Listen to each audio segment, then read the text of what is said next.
right, welcome. We're going to get started in just a second. I just wanted to show the finished painting. Here we're going to do a gorgeous seascape. This is a perfect video for beginners. We're going to cover all the steps and processes that we use with watercolors to get this finished painting completed.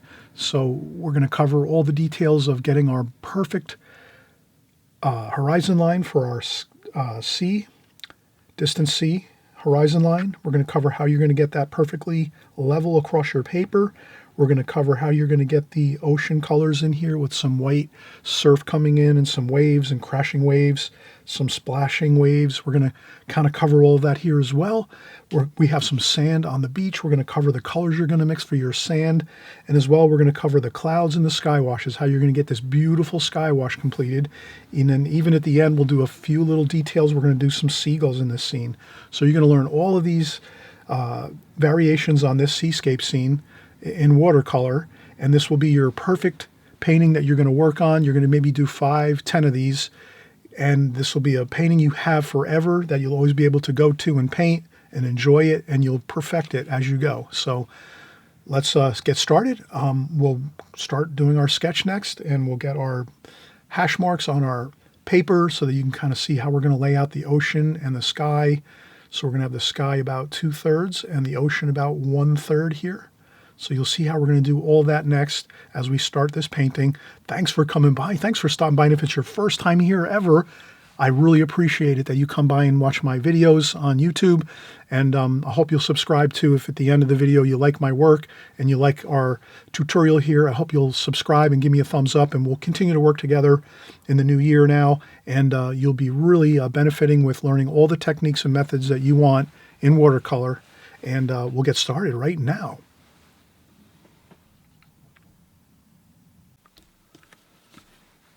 All right, so we just saw our finished painting to start with. So then we just ask ourselves, well, how are we going to get to that finished painting from just having some fresh paper and tape down to our board here?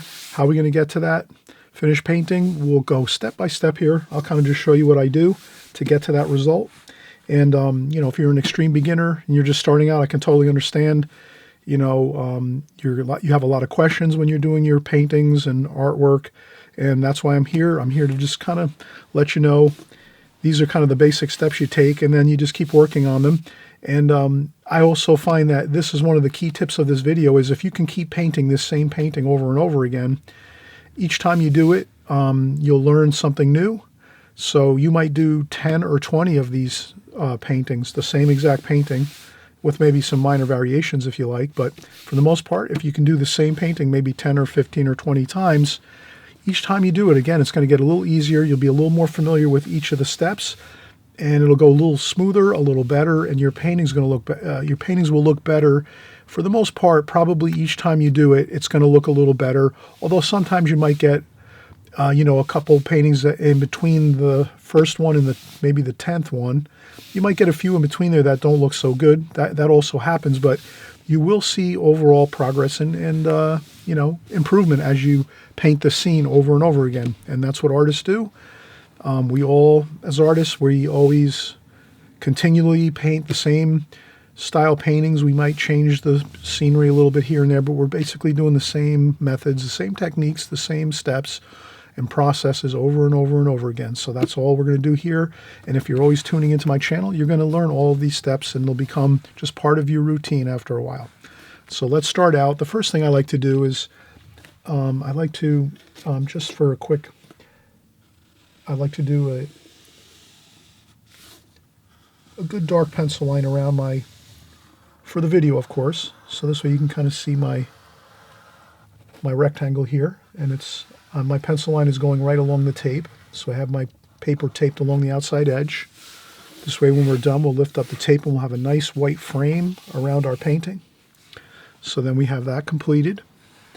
And then we're going to go over some of our art tools and some of our supplies in just a second. Well, maybe we'll do that now.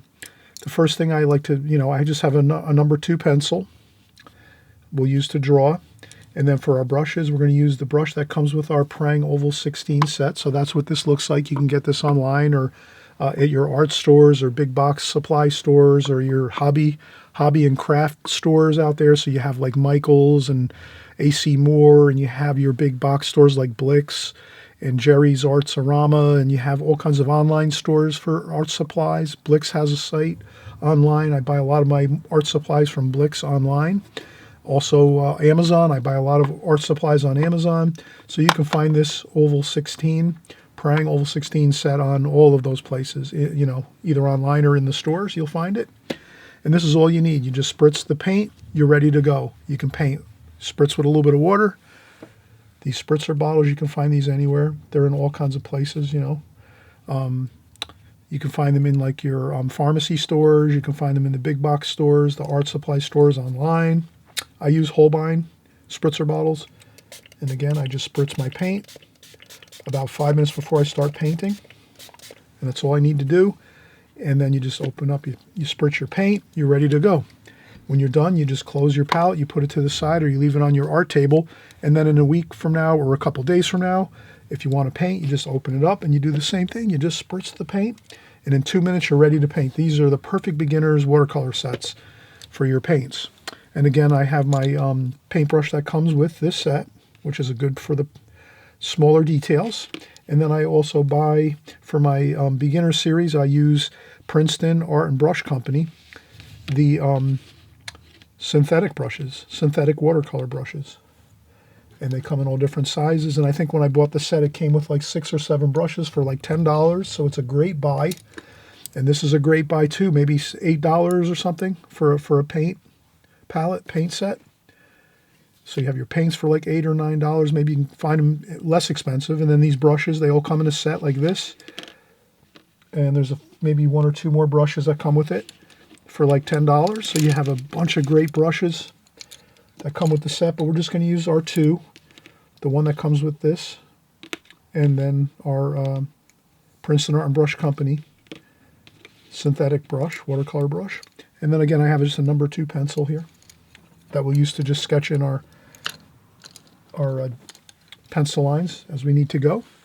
And then also too, we have just a water container. I use water containers mostly, like this. Holbein makes them. They're plastic. They're collapsible, so you can fold them up and put them in a duffel bag or a backpack when you paint outdoors. And then you can use them, of course, in the studio or at home. Or you can use just a glass bottom, like a heavy glass with a heavy bottom on it so it doesn't tip over when you're using it. So this is good to use. Sometimes I used to use these all the time. And then maybe a sponge just to take a little bit of water off your brush next to your water container. So that's all you really need, and you're all set. So what I'll do is we'll start out, and I'll just slide this over for a second here.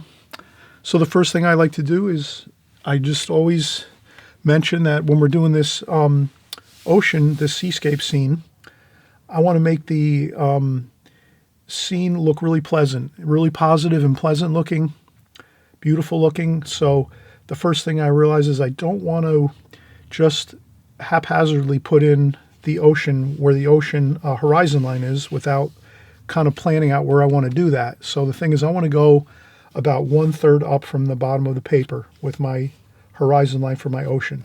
So what you can easily do is if you have a ruler, this is a perfect way to utilize a ruler. You could just measure how high your canvas is or your paper. And right here it says 24 centimeters, or if I use the inches, it's approximately 10 inches. So it's approximately 10 inches or approximately 24 centimeters.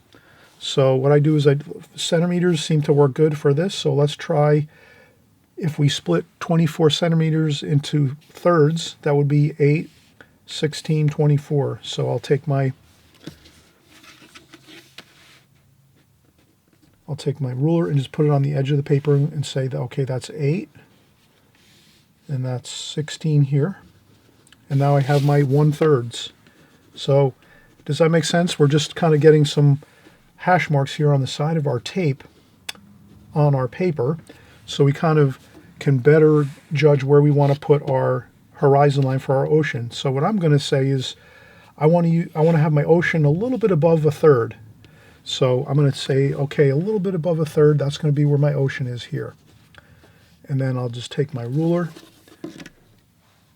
and set it on my paper like this and kind of just get a hash mark over here. And then next, what I'm going to do is take some artist tape. You can use, there's lots of great tapes out there. I suggest always using really high-grade painter's tape. So this is the green frog tape. You can find in any of the big box stores like Home Depot and Lowe's and all those great places. You can find it online too on Amazon. Frog tape, or I also use 3M, Scotch 3M tape, purple. And this is really good too. It won't tear your paper. So if you use the green or the purple, so this is the frog tape or the Scotch purple tape, Scotch 3M purple tape. These painter's tapes will not tear your paper up when you lift it up. Also, I use Pro drafting tape, Pro brand drafting tape.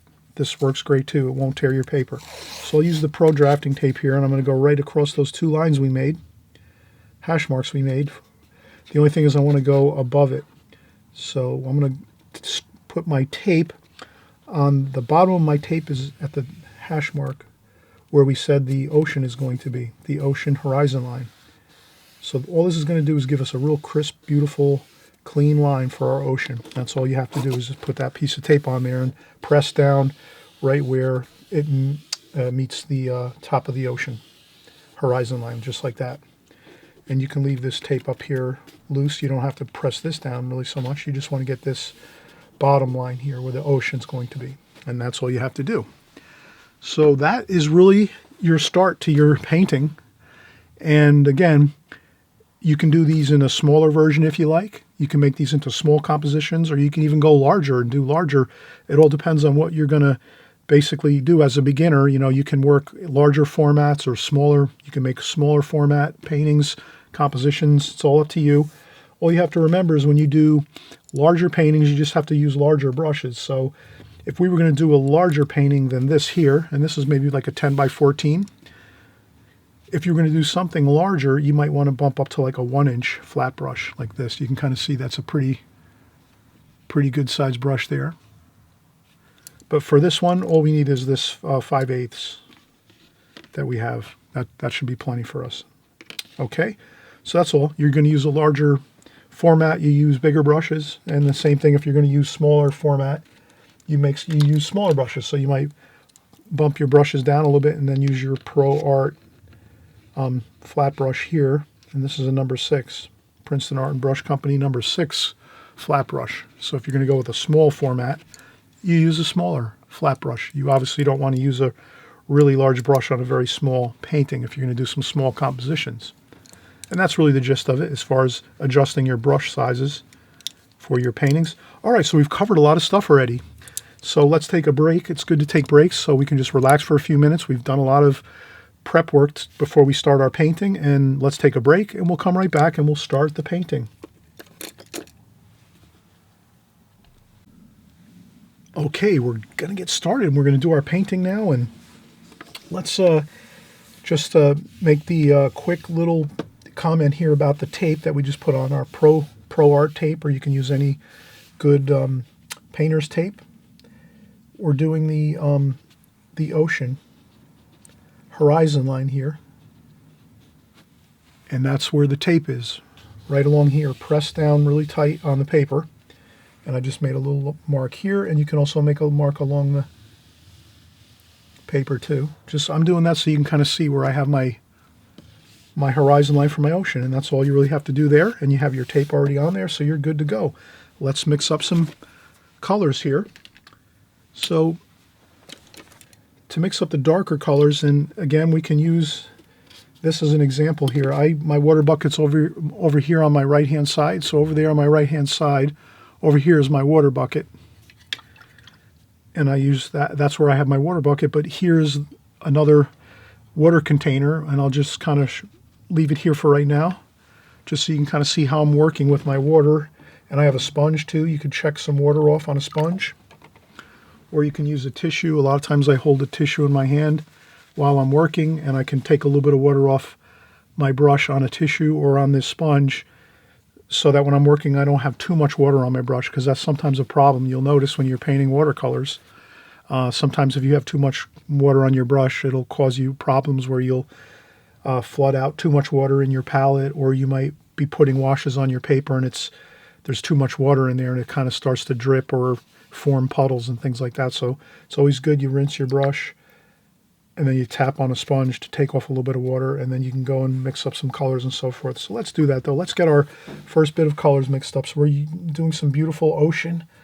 We're going to make some dark ocean colors here. So let's use blue here, blue, and then some of that green here. So we're going to make that a blue-green with a little bit of brown in there mixed, and a little bit of this green too. I'd like to make it a really beautiful green, dark green with some brown to kind of warm it up a little, and then that should be good. So I think we have enough here to really get our ocean started. So you can take your first bit of washes like this and just start. You can paint right over the top of your tape and just go right across and just have a fun time getting some of that darker color on there. What you're going to want to do is, as you're working, you're going to want to leave white paper. So let's keep mixing more colors. So now we're going to go back again and mix some more colors. Blue, a little bit of brown in there to just warm up that blue, some green, and some more green up here too. So two different types of green, blue, a little bit of burnt umber, maybe a little bit of orange. And then let's start leaving some white bits of white paper for some choppy waves here. And then let's go over here with some dark again on the top by the tape. Let's make sure that's good and dark up there along that tape line. And then as you can see, we're really having a fun time just really putting in some ocean waves here, and you want to kind of just have fun. Take your brush and just kind of go across, leaving white paper as you go, like so. And then what we do is we rinse off our brush, take off a little bit of water on a sponge, and then we start to mix a little bit of a lighter greenish blue color over here, like so. Maybe we add in a little bit of water so it's a lighter wash, right? This is really dark here, dark wash there. Then we start to lighten up a little bit here, and we're just going to start to do that. We're going to lighten it up a little bit and start to, like that. So we're going to lighten up the wash like that. And wow, does that look good? And then you can just add a little bit of darker. So you add a little bit of more straight paint, no water, and you can just add in some of that like so, just to give yourself some more feeling of water. You can splash a little bit on here with some water like this. You make a little bit of water splash here. I tend to like to leave the edges of the paper with paint and not much white paper there, like that. I'm going to splash on some water a little bit here and there just to give it a feeling of some water splashing around. It's the waves crashing in as we're coming into the shore here. And then we're going to start to get a feeling of some sand. So we're going to make some sand with some brown, a little bit of brown here.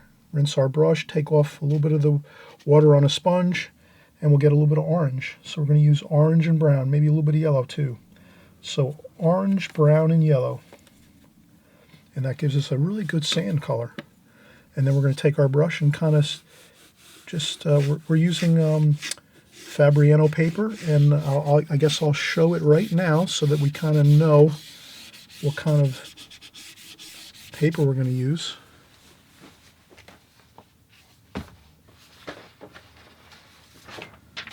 I'm using the Fabriano. It's very easy to find this online on Amazon. Fabriano Studio Watercolor. So that's my paper I'm using, and this is great student grade paper, but it performs like professional paper 100%. So it's less expensive than your really higher end Fabriano papers, your more expensive Fabriano papers, as well as Arches and some of the others. But this is a great paper for if you're a student just starting out in watercolor and you want really, really fantastic paper, but you don't want to pay a high price for it. This Fabriano Studio Watercolors is very reasonable.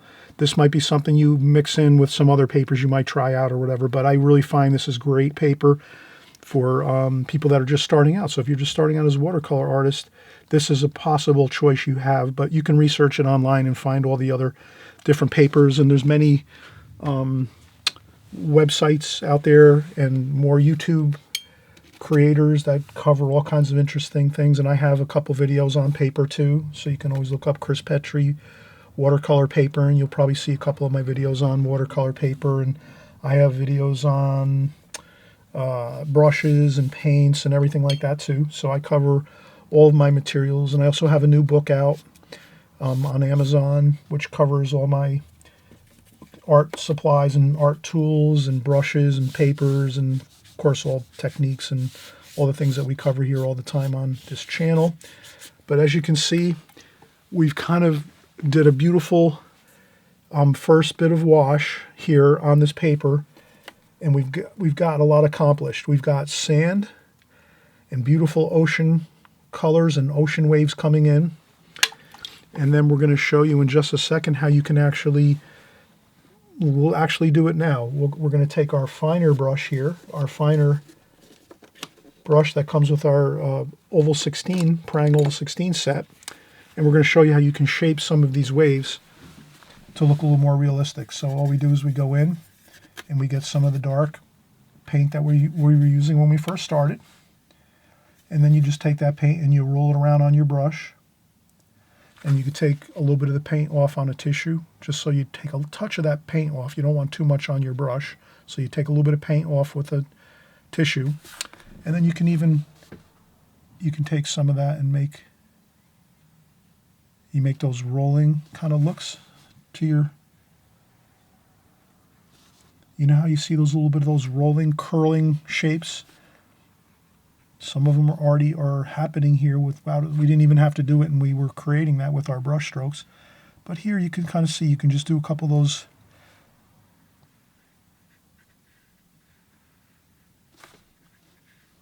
And that's all.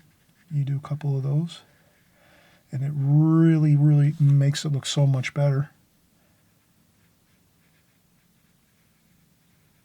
Just like that. It looks fantastic. Look at that. How good does that look? And this is very simple, right? As a beginner. Now that's the thing I was mentioning when you're just starting out. Try to keep doing these. You know, you can do them in small format and make them in small compositions, or you can go larger and make them larger, or stick with maybe an 11 by 14 paper. This happens to be a 9 by 12. So these are a 9 by 12 sheets of paper that I'm using, the Fabriano. These are pads, and you just tear off your pages as you need them. This is one that I created just recently.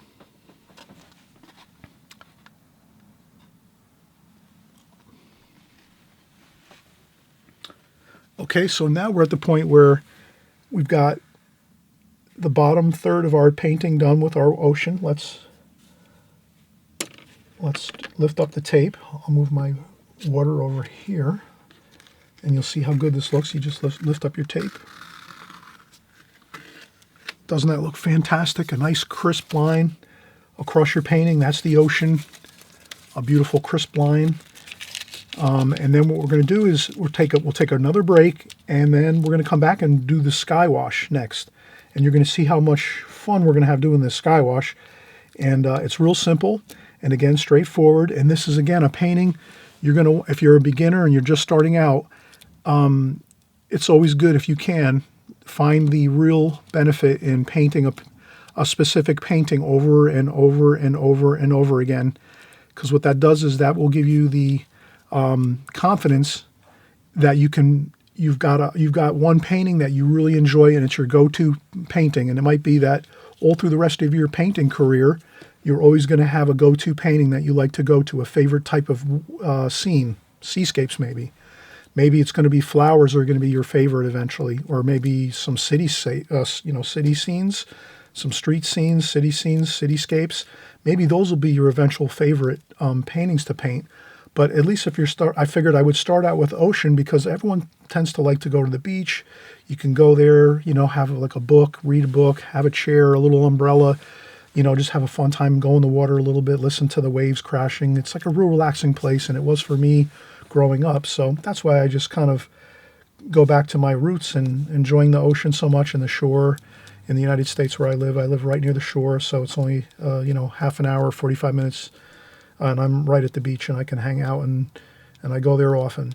So let's continue on in a few minutes. Let's just take a break, and then we'll start doing our sky wash, and you'll see how this all comes together in this painting, and we'll have an enjoyable time as we finish up the painting, okay? So we'll be right back.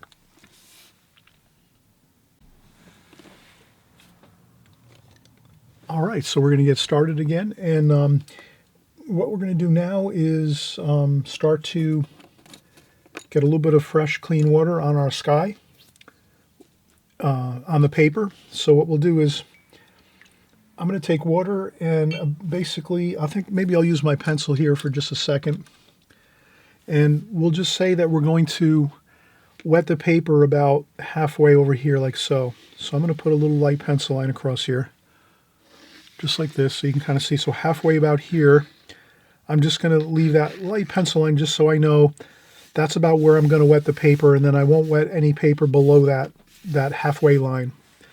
And this way it's going to be a little easier for us to get a nice wash in the top of the sky working down into the ocean without flooding too much water down and starting to affect the ocean. Because you see how we got that beautiful crisp line here? So we really don't want to disturb that too much. We don't want to disturb that line with too much water. And so what we always have next to us is some tissues. So you always have your tissues next to you, your tissue box. So in case you start to see some water flooding into an area or making a little bit of some unpleasant looking puddles of water in a mess, you quick grab some paper towel or tissue and blot up the puddles of water if you have to, if they're starting to drip down. So that's always your safety mechanism. You have some tissue by your art table when you're working, and if you need to, you can always quick grab your tissue and blot up some water if it starts to flow down and cause an issue anywhere else in your painting, wherever you're painting. It doesn't necessarily have to be this exact painting. It can be any work that you're working on, any of your paintings that you're working on. Tissues are always a great safety mechanism for watercolor artists, that you can always lift up a little bit of paint or a little bit of water or some puddles or some unpleasant looking washes quickly. And you don't want to constantly be doing that all the time, obviously, right? Like blotting up all your paint off your paper. But if you do have an issue, you will lift it up. And some artists do use tissues for techniques, so that while you're working, you can blot up some paint to give it more of an interesting look with some variations. So actually, it is you can use your tissues to fix a little bit of problems with puddles of water or water running down on a part of your painting you don't like to see that happening. Or also too, you can use it for a little bit of technique, like to maybe put some clouds in.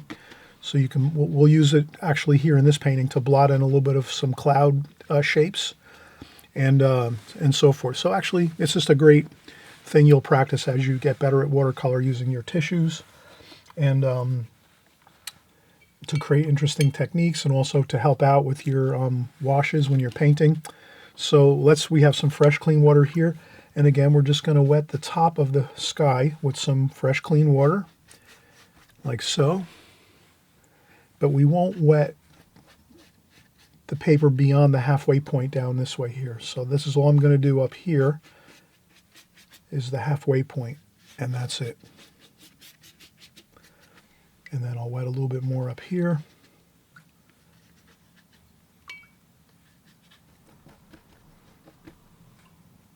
And then once I have that water on the paper, I'm going to let it sit for a second, and then we're going to start to mix some colors for our sky.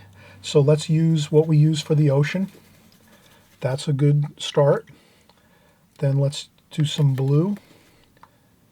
So we want to use some blue here, like that. Mixing a little bit of that ocean water into the blue. So you will kind of harmonize the colors.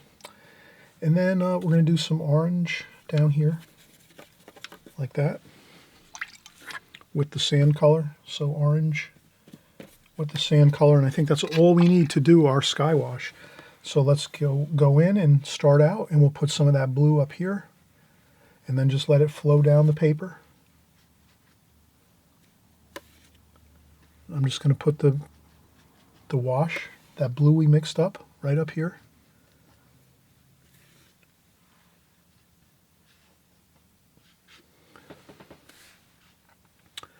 And that's all. We let it kind of just sit on there for a few minutes, and that's going to kind of create some cloud shapes up here. And you actually just let these washes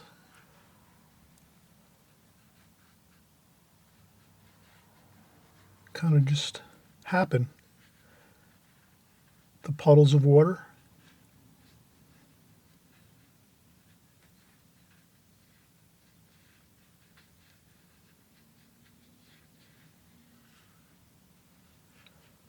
Okay, now can you see how that kind of works? If you wet the paper and then you just gently put the wash on,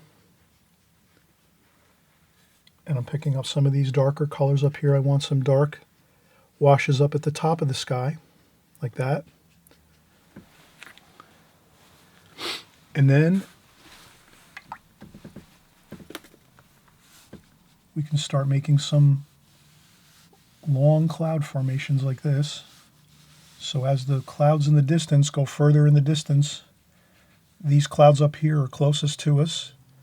And then the clouds as they go down in the sky here, these are the furthest distance out in the farthest regions of the sky. Those become smaller, those clouds. So I'm just going to kind of do that. I'm going to just do some, can you see how I'm just dragging my brush real lightly across and making really thin cloud lines there?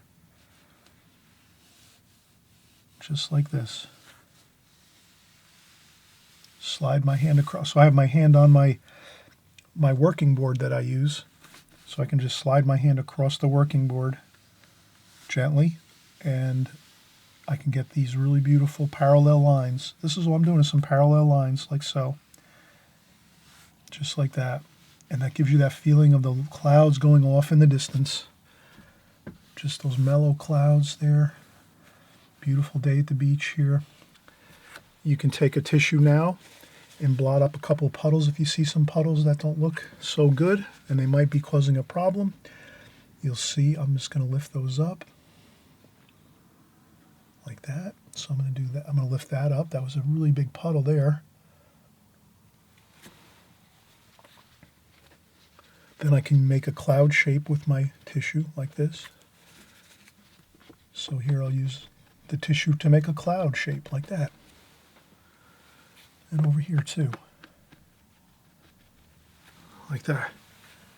Maybe I'll swirl it a little bit, like in a circular fashion. There we go. The key is not to overdo any one thing. So I did a little bit of swirling with my tissue, just a tiny bit. I lifted up a little bit of puddles, a tiny bit. I did a little bit of these parallel cloud shapes, just a little tiny bit.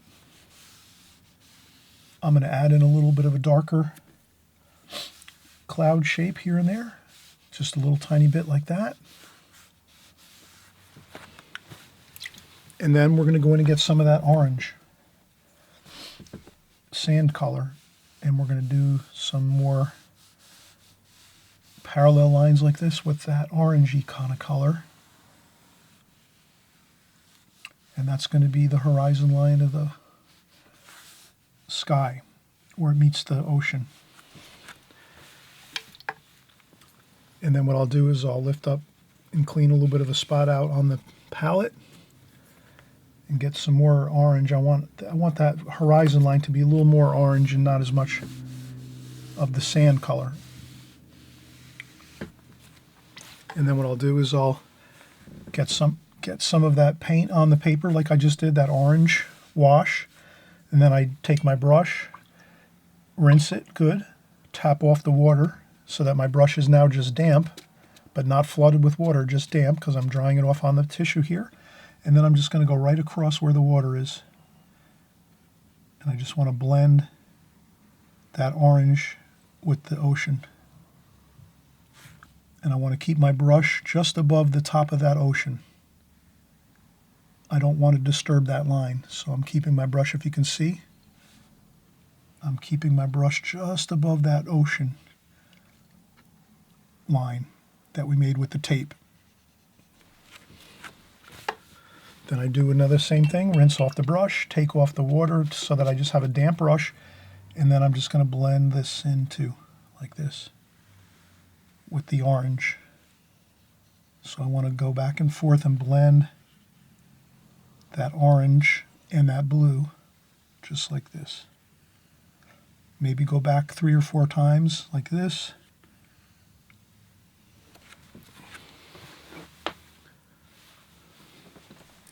Maybe a little bit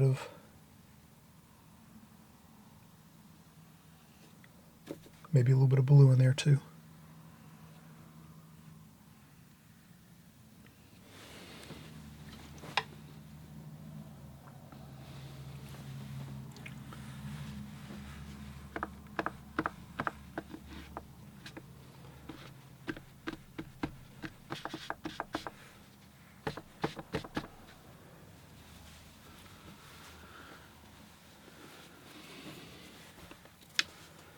Then I rinse off my brush one more time, dry it off on my sponge. I get a little bit of that orange up top here, and I just blend it. A little bit of that orange color, just a tiny bit. And then I blot it up a little bit too, maybe. But I just wanted to get a little bit of that orange color in the sky, just a little bit, so that it kind of harmonizes everything together, the colors.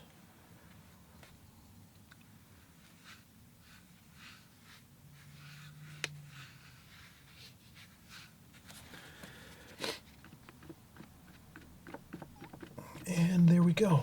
A couple of more bits of lines just to give it some more interesting shapes and lines in the sky.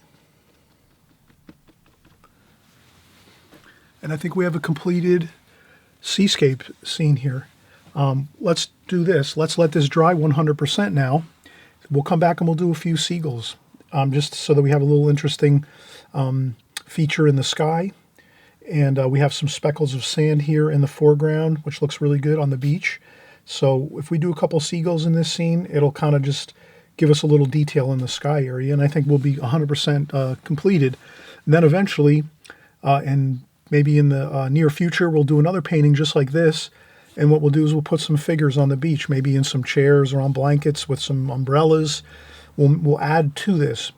So the thing is, if we can get this done and get this really solid and maybe do this 10 or 15 times so that we really feel comfortable painting this scene with a sky and an ocean and a bit of sand, if we can get this done and get it done many times so that it's really comfortable for us to do this, then when we go in and add in some figures and some other features maybe, it'll be real comfortable, because then we can just add in some figures and we already know how to do the rest of the scene. So the only new thing we'll kind of build into this seascape scene might be some chairs with a couple figures in there, or an umbrella with somebody sitting by an umbrella reading a book or something. So we're going to have a lot of fun developing these ideas that we're doing here on this channel. But always remember that when you're first starting out in watercolor as a beginner, try to get yourself a couple, 2 or 3 different paintings that you practice all the time, so that you're really comfortable with it, with this like seascape feel, with the beach, ocean, and sky. If you practice this over and over again, it'll help you tremendously. It'll build your confidence. It'll build your skills. You'll learn a lot as you go with each new painting. As you paint this exact style composition, you'll learn a lot from doing it over and over again, and then you'll have it in your repertoire for years to come. Okay, so let's come back. We'll do some seagulls after we dry the paper, and I'm going to use a blow dryer. You can let it dry naturally. It takes about, I don't know, maybe 2 hours, and it should be 100% dry. But if you use a blow dryer, it might take you only like 5 minutes or 10 minutes, and then you can start working in a couple of seagulls in this scene. Okay, so I'm going to do that. I'm going to turn off the camera and come back in a few minutes. And the paper will be dry, of course. I'm going to use a blow dryer, and we'll get started again.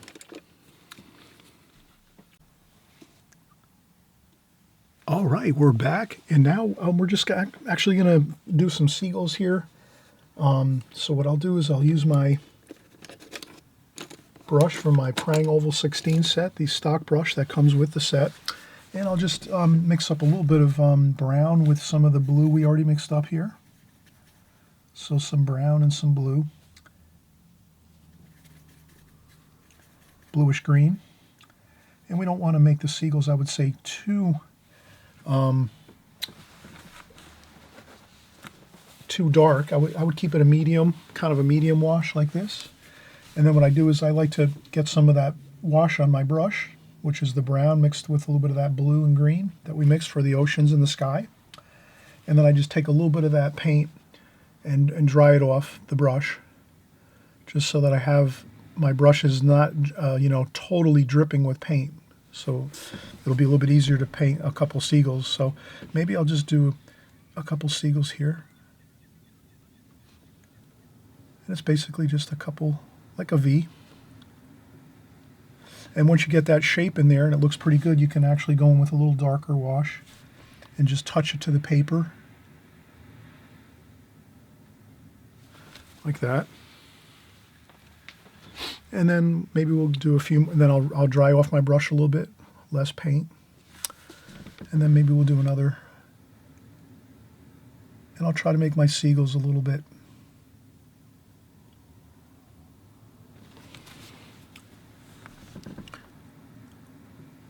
I like to make them go a little bit different ways here. So you have one there, one like this. One like this here, mix a little more paint, take a little bit of that paint off the brush so there's not that much paint on the brush, and we'll do another one here like that, and then another one here like that. So I make them smaller as I go. They're large.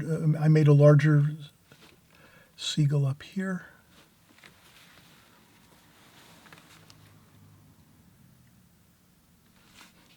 And then you can even just make some dots.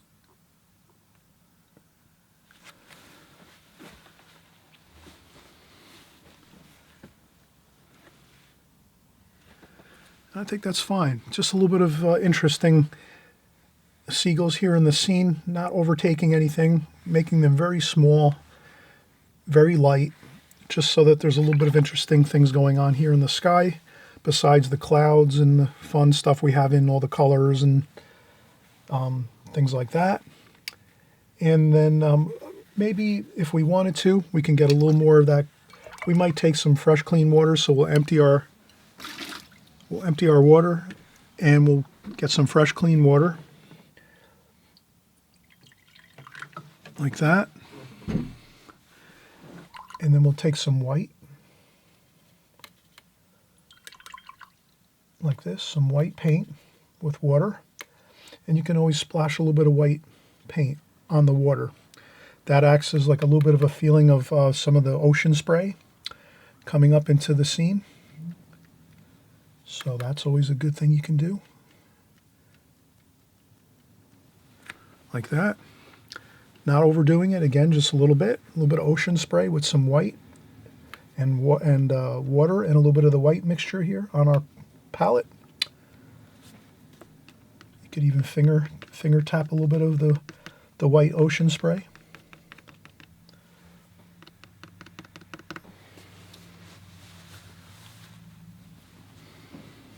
And we have a completed painting. The next thing I like to do is we'll peel up the tape just so you can kind of see the white border around the painting. Kind of frames it out nice, like you have it in a frame.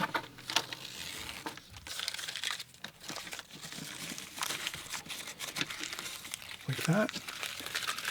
So I'm so happy you're here. You're painting with me. We're all painting together, getting our skills polished up, and I hope you'll keep continuing to follow my channel.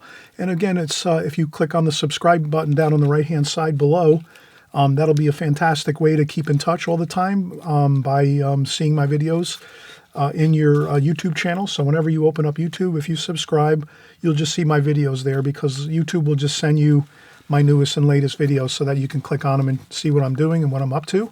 And if you want to join along, please do.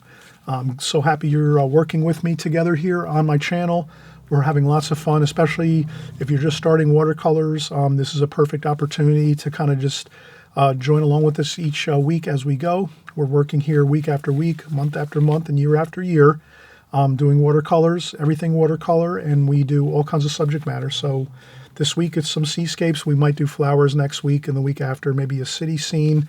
And then after that, maybe we'll do some still life, some apples and oranges and a bowl of fruit, and maybe some, something different, maybe some portrait work or some figure work too, eventually, in the coming weeks. So we're always changing our subject matter, but we're always using the same techniques and methods in watercolor as we work here on my channel. And I thank you again for coming by. I hope you'll give it a thumbs up if you like this video and if you've learned something new. And I hope you'll stick with us here again. We're here all the time on YouTube.